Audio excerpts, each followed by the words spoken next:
দর্শক আমন্ত্রণ জানাচ্ছি সন্ধ্যার দীপ্ত সংবাদে। আপনাদের সঙ্গে এই মুহূর্তে রয়েছে আমি রুবায়েত হাসান। আর শুরুতেই থাকছে প্রধান খবর ও শিরোনাম। জাতীয় ঐক্য নিয়ে রাজনৈতিক দলগুলোর সঙ্গে প্রধান উপদেষ্টার সংলাপ, সার্বভৌমত্ব প্রশ্নে গুরুত্ব। আসামি হয়ে ট্রাইব্যুনালে এলেন আমু ও কামরুল, গণঅভ্যুত্থানে ছাত্র জনতাকে হত্যার অভিযোগ। আইরিশদের বিপক্ষে বাংলাদেশ নারী দলের টি-20 সিরিজ শুরু আগামীকাল, জয়ে চোখ টাইগ্রেসদের।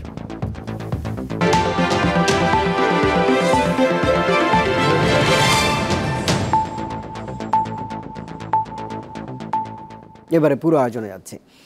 দেশের চলমান নানা ইস্যুতে এবং জাতীয় ঐক্যের লক্ষ্যে রাজনৈতিক দলগুলোর সঙ্গে বৈঠকে বসেছেন প্রধান উপদেষ্টা ডক্টর মোহাম্মদ ইউনূস। বিকেলে রাজধানী ফরেন সার্ভিস একাডেমিতে এই বৈঠকটি শুরু হয়েছে।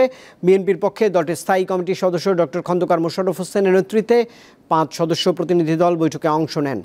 এদের মধ্যে রয়েছেন বিএনপির স্থায়ী কমিটির সদস্য আব্দুল মঈন খান, নজরুল ইসলাম খান, আমির খসরু মাহমুদ চৌধুরী ও AJM জাহিদ হোসেন। জামায়াত ইসলামীর আমির ডাক্তার শফিকুর রহমানের নেতৃত্বে বৈঠকে অংশ নিয়েছে তাঁর দলের 4 জন।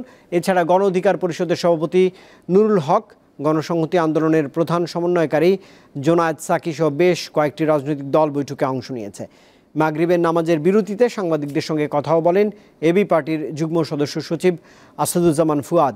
তিনি জানিয়েছেন, দেশের সার্বভৌমত্ব প্রশ্নে বৈঠকে 3টি বিষয়ে গুরুত্ব দিচ্ছে এবি পার্টি। ভারতে সহ সারা বিশ্বে বাংলাদেশ বিরোধী যেই প্রপাগান্ডাগুলো চলছে, এগুলোর ব্যাপারে রাষ্ট্র হিসাবে আমাদের করণীয় কি, প্রথম বিষয়। দ্বিতীয় বিষয় হচ্ছে, গত কয়েকদিন আগে আগরতলাতে বাংলাদেশের যে ডেপুটি হাই কমিশনারের যে অফিস আছে, এটা আমাদের এই রাষ্ট্রের প্রপার্টিটা ভাঙচুর করা হয়েছে, পতাকাকে অবমাননা করা হয়েছে। এই বিষয়ে কি করণীয় হতে পারে? আর থার্ড হচ্ছে, বাংলাদেশে সংখ্যালঘু নির্যাতন নিয়ে যেই গল্প এবং উপন্যাস সারা দুনিয়াতে চলছে, সেই বিষয়ে আপনারা কি মত দেবেন, আমাদের করা দরকার। তো আজকের আলোচনাতে নির্বাচন কোনো আলোচ্য বিষয় না, ছিল না। দর্শক, যেমনটাই খবরে বলছিলাম, নানা ইস্যুতে ও জাতীয় ঐক্যের লক্ষ্যে রাজনৈতিক দলগুলোর সঙ্গে প্রধান উপদেষ্টা ডক্টর মোহাম্মদ ইউনূস বৈঠক করছেন। এ বিষয়ে জানাতে রাজধানীর ফরেন সার্ভিস একাডেমি থেকে সহকর্মী সুস্তিকা সিংহ যোগ দিয়েছেন। সুস্তিকা, সংলাপে জাতীয় ঐক্য নিয়ে কোন কোন বিষয়ে প্রাধান্য দিচ্ছে রাজনৈতিক দলগুলো? অলি আহমেদ প্রবেশ করতে পারলেন কিনা, সেই বিষয়ে জানাবেন একটু।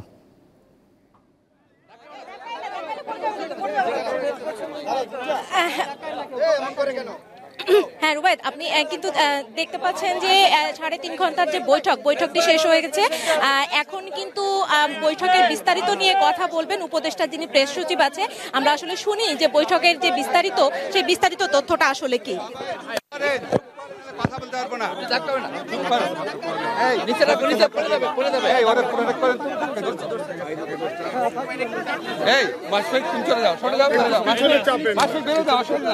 দর্শক, দেশের চলমান নানা ইস্যুতে এবং জাতীয় ঐক্যের লক্ষ্যে রাজনৈতিক দলগুলোর সঙ্গে বৈঠকে বসেছেন প্রধান উপদেষ্টা ডক্টর মোহাম্মদ ইউনূস এবং বিকেলের পর থেকেই রাজনৈতিক দলগুলোর শীর্ষ নেতৃত্ব তার সঙ্গে বৈঠকে দেখা করতে ফরেন সার্ভিস একাডেমিতে যান এবং এই মুহূর্তে ব্রিফিং করছেন আইন উপদেষ্টা আসিফ নজরুল।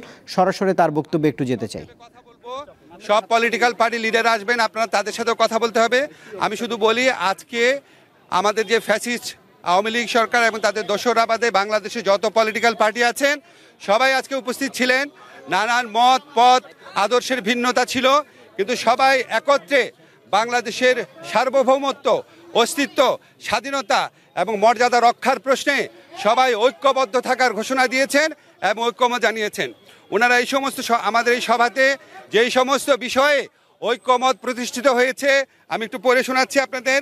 প্রথমেই, ভারতে যে বাংলাদেশ বিরোধী বিভিন্ন তৎপরতা চলছে, বাংলাদেশের উপ হাইকমিশনে হামলা, বাংলাদেশ বিরোধী প্রচারণা, বাংলাদেশের অভ্যন্তরীণ ব্যাপারে হস্তক্ষেপ, এসবের তীব্র নিন্দা জানানো হয়েছে এবং ভারতের এই সমস্ত পদক্ষেপের বিরুদ্ধে বর্তমান সরকারের যে আত্মমর্যাদাশীল এবং সাহসী ভূমিকা তার প্রশংসা করা হয়েছে এবং সরকারের সাথে সলিডারিটি প্রকাশ করা হয়েছে। তবে একই সাথে সাথে ভারতের এই সমস্ত প্রচারণার বিরুদ্ধে সরকারকে আরও শক্তিশালীভাবে, আরও বেগবানভাবে এটাকে অ্যাড্রেস করার কথা বলা হয়েছে এবং এই জন্য প্রয়োজনীয় যে প্রবাসী যে আমাদের বন্ধুরা রয়েছেন, অন্য রাষ্ট্র রয়েছেন, বন্ধু রাষ্ট্র, তাদের সহযোগিতা, প্রবাসীদের সহযোগিতা, আন্তর্জাতিক সংবাদ সংস্থার যে সাংবাদিকরা রয়েছেন তাদেরকে এই দেশে ডেকে নিয়ে আসা, এই ধরনের নানান পরামর্শ দেওয়া হয়েছে এবং আমাদের কমিউনিকেশন স্কিল এবং ইন্টারন্যাশনাল লিগাল স্কিল বাড়ানোর পরামর্শ দেওয়া হয়েছে।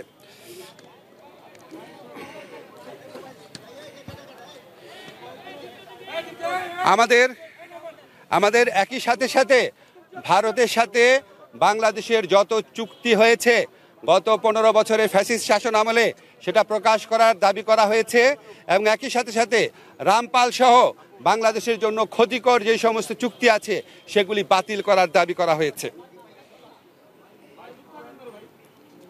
বাংলাদেশের প্রতি ভারতের যে অর্থনৈতিক নিপীড়ন, যে সাংস্কৃতিক আধিপত্য প্রতিষ্ঠার চেষ্টা, অভ্যন্তরীণ ব্যাপারে নাক গলানোর চেষ্টা, সেটার নিন্দা জানানো হয়েছে এবং ভারতকে বাংলাদেশের প্রতি মর্যাদাশীল আচরণ করার, সৎ প্রতিবেশী সুলভ আচরণ করার আহ্বান জানানো হয়েছে। আচ্ছা, আমাদের এই পরিস্থিতি মোকাবেলায় ভারত বাংলাদেশ বিরোধী যে বিভিন্ন প্রচারণা চালাচ্ছে, এই পরিস্থিতি মোকাবেলায় সকল সম্প্রদায়ের মানুষের ভূমিকার প্রশংসা করা হয়েছে এবং সাম্প্রদায়িক সম্প্রীতি যে কোনো উস্কানির মুখে অটুট রাখার প্রত্যয় ব্যক্ত করা হয়েছে। সবশেষে সবাই একটা জিনিস বলেছেন যে আমাদেরকে আর শক্তিহীন, দুর্বল, নতজানু ভাবার কোনো রকম কোনো অবকাশ নাই। যে কোনো ধরনের অপপ্রচারণা এবং উস্কানির বিরুদ্ধে আমরা ঐক্যবদ্ধ থাকব এবং আমরা আমাদের ঐক্য অটুট রাখব, আমরা সাহসী থাকব এবং আমরা যে কোনো ভবিষ্যতেও যে কোনো ধরনের প্রচারণা আসলে, যে কোনো ধরনের উস্কানি আসলে আমরা আমাদের ঐক্যকে আরও বেগবান দেখানোর একটা প্রচেষ্টা অব্যাহত রাখব। একই সাথে সাথে আমাদেরকে বলা হয়েছে, এটা প্রস্তাব আকারে আসছে যে আমরা যে গোটা জাতি এই যে ভারতের অপপ্রচারণার বিরুদ্ধে ঐক্যবদ্ধ রয়েছি, এই জন্য আমরা সবাই মিলে একটা সমাবেশ করতে পারি কিনা, সবাই মিলে একটা পলিটিক্যাল কাউন্সিল করতে পারি কিনা, এমনকি নিরাপত্তা কাউন্সিল করতে পারি কিনা, এই ধরনের প্রস্তাব আনা হয়েছে। এই সবার মূল সুর ছিল যে আমাদের মধ্যে মত, পথ, আদর্শের ভিন্নতা থাকবে, আমাদের রাজনীতি ভিন্নতা থাকবে, অবস্থান ভিন্নতা থাকবে, কিন্তু দেশ, সার্বভৌমত্ব এবং অস্তিত্বের প্রশ্নে আমরা সবাই এক, সবচেয়ে উপরে দেশ এবং এটার থেকে আমরা কখনো বিচ্যুত হব না। বাংলাদেশকে দুর্বল, শক্তিহীন, নতজানু ভাবার কোনো রকম অবকাশ নাই। এটা এই জাতীয় ঐক্যমতে, এটা একটা জাতীয় সমাবেশের মধ্যে দিয়ে বার্তা প্রকাশ করতে, এই বার্তা জানিয়ে দিতে বলা হয়েছে। ধন্যবাদ। আসামি হিসেবে আন্তর্জাতিক অপরাধ ট্রাইব্যুনাল দেখে গেলেন প্রতিষ্ঠাকালীন আইন প্রতিমন্ত্রী কামরুল ইসলাম। সাথে আওয়ামী লীগের প্রভাবশালী নেতা আমির হোসেন আমুও দেখলেন এই ট্রাইব্যুনাল। ম্যাজিস্ট্রেট আদালতের মতো ধাক্কাধাক্কি না থাকায় ট্রাইব্যুনালের পরিবেশ নিয়ে সন্তুষ্ট তারা। আইন প্রতিমন্ত্রীর দায়িত্বে থাকাকালে বহুবার আন্তর্জাতিক অপরাধ ট্রাইব্যুনাল ও বিচার কার্যক্রম পরিদর্শন করেন কামরুল ইসলাম। নিজের হাতে গড়া সেই ট্রাইব্যুনাল পরিদর্শন করতে এবার কোনো ভিআইপি গাড়ি পাননি তিনি। পুলিশ ভ্যানে আসতে হয়েছে তাকে, কারণ তিনি জুলাই আগস্টে সংগঠিত মানবতাবিরোধী অপরাধ মামলার আসামি। 14 দলীয় মহাজোটের সমন্বয়ক প্রভাবশালী আওয়ামী লীগ নেতা আমির হোসেন আমুও একই মামলার আসামি। তার বিরুদ্ধে রয়েছে পরিকল্পনা করে সারা দেশে ছাত্র জনতাকে হত্যা করার অভিযোগ।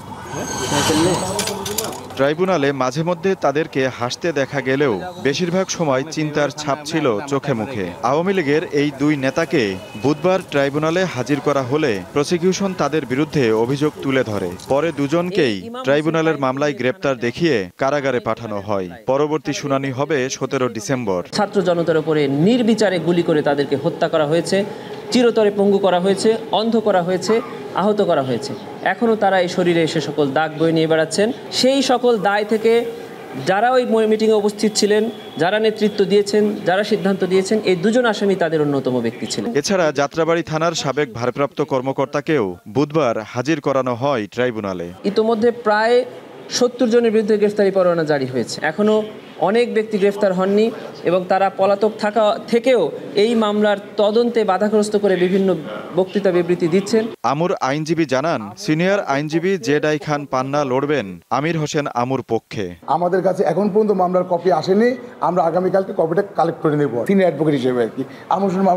আমির হোসেন আমু সাহেবের মামলাতে অবশ্যই নিয়ে আসবেন। ট্রাইব্যুনালের পরিবেশে সন্তুষ্টি প্রকাশ করেছেন আমু। ম্যাজিস্ট্রেট আদালতের মতো এখানে ধস্তাধস্তি না থাকায় তিনি খুশি। আজিজুল ইসলাম, দীপ্ত সংবাদ, ঢাকা। এদিকে জামিনে কারামুক্ত হলেন চট্টগ্রামের বহুল আলোচিত মিতু হত্যা মামলার আসামি সাবেক পুলিশ সুপার বাবুল আক্তার। সন্ধ্যায় তিনি চট্টগ্রাম কারাগার থেকে জামিনে মুক্তি পেয়েছেন। এর আগে স্ত্রী মাহমুদা খানম মিতু হত্যা মামলায় হাইকোর্টের জামিনাদেশ বহাল রাখে চেম্বার আদালত। বুধবার আপিল বিভাগের চেম্বার বিচারপতি রেজাউল হক এই আদেশ দেন। গত রোববার বাবুলের জামিন স্থগিত চেয়ে আবেদন করেছিলেন মিতুর বাবা। গত 27 নভেম্বর মাহমুদা খানম মিতু হত্যা মামলায় স্বামী বাবুল আক্তারকে জামিন দেয় হাইকোর্ট।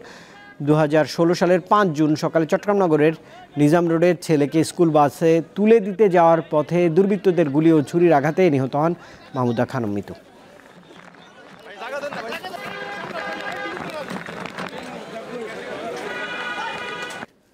শিক্ষার্থী অরিত্রী অধিকারীর আত্মহত্যার প্ররোচনা মামলায় রায় পেতে আরও কতদিন অপেক্ষা করতে হবে সেই প্রশ্ন রেখেছে পরিবার। সকালে ঢাকা কোর্ট রিপোর্টার্স ইউনিটিতে সংবাদ সম্মেলনে এমন প্রতিক্রিয়া জানিয়ে হতাশা প্রকাশ করেছেন অরিত্রীর বাবা মা।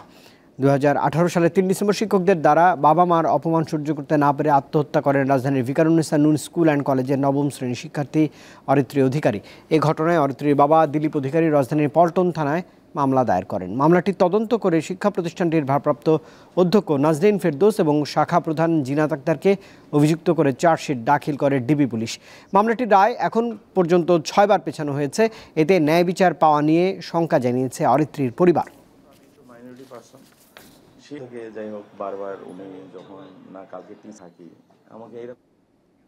আগামী সপ্তাহে বাংলাদেশ সফরে আসতে পারেন ভারতের পররাষ্ট্র সচিব বিক্রম মিসরি।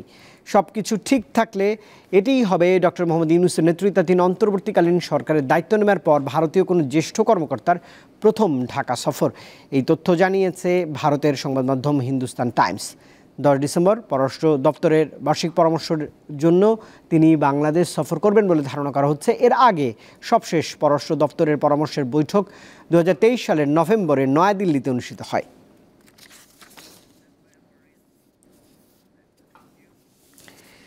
পশ্চিমবঙ্গের মুখ্যমন্ত্রী ধর্মনিরপেক্ষতার কথা বললেও আসলে কট্টরপন্থী হিন্দুত্ববাদ পোষণ করেন বলে মন্তব্য করেছেন বিএনপির জ্যেষ্ঠ যুগ্ম মহাসচিব রুহুল কবির রিজভী। তিনি আরও বলেছেন, বিজেপি গোড়া হিন্দুত্ববাদকে পুঁজি করে ক্ষমতায় এসেছে, তাই হিংসা ছড়ানো ছাড়া তাদের ক্ষমতায় টিকে থাকার কোনো উপায় নেই। বুধবার ঢাকায় এক সমাবেশে রিজভী এসব কথাই বলেছেন। ভারতের আগরতলায় বাংলাদেশের সহকারী হাইকমিশনে হামলার প্রতিবাদে প্রেসক্লাব থেকে পল্টন পর্যন্ত মিছিল সমাবেশ করেছে বাংলাদেশ পূজা উদযাপন ফ্রন্ট। মিছিল পূর্ব সমাবেশে রিজভী আরও বলেছেন, বিদ্বেষের নীতি নিয়ে বিজেপির রাজনীতি করতে চায়।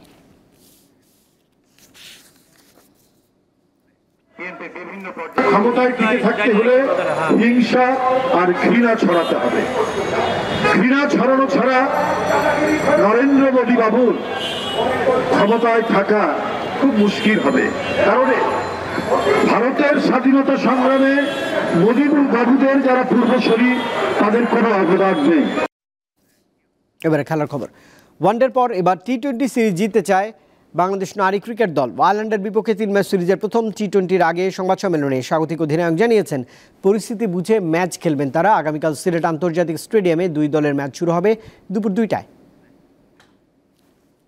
আমরা অন্য একটা পিক আওয়ারে আছি এবং এই মোমেন্টামটা যদি আমরা ফলো করতে পারি তো টিমের জন্য অনেক বড় একটা অ্যাচিভমেন্ট হবে। অধিনায়কের মুখে এই আত্মবিশ্বাসী বলে দেয় ওয়ানডে সিরিজে আয়ারল্যান্ড নারী দলকে হোয়াইট ওয়াশ করার পর এবার টি-20টাও নিজেদের করে নেওয়ার লক্ষ্য তাদের। তবে ঢাকার মিরপুর স্টেডিয়াম আর সিলেট আন্তর্জাতিক স্টেডিয়ামের উইকেটের মধ্যে রয়েছে বেশ পার্থক্য। সাথে স্বাগতিক দলে হয়েছে পরিবর্তনও। সাথী রানী ইনজুরিতে পড়ায় কপাল খুলেছে শারমিন আক্তার সুপ্তার। দীর্ঘ 2 বছর পর টি-20 দলে ফিরলেন তিনি। আর জায়গা হারানো দিশা বিশ্বাসের পরিবর্তে সুযোগ পেয়েছেন বাহাতি স্পিনার সানজিদা আক্তার মেঘলা।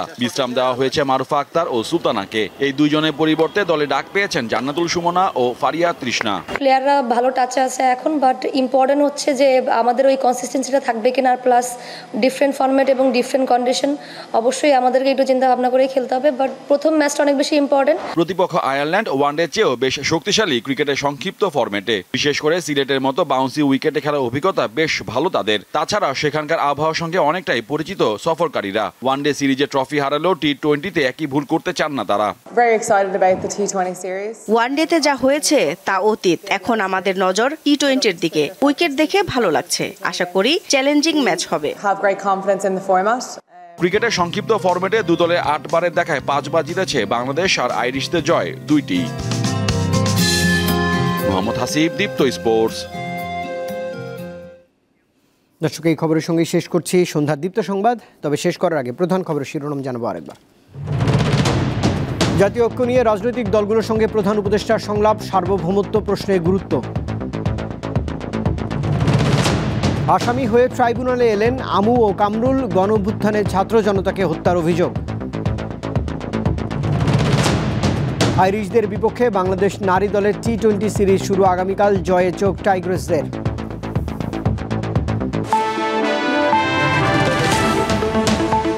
দর্শক, এই ছিল এখনকার মতো। আমাদের পরের আয়োজন রাত 11টার দীপ্ত সংবাদ দেখার আমন্ত্রণ রইল। তখন সঙ্গে থাকবার জন্য ধন্যবাদ সবাইকে।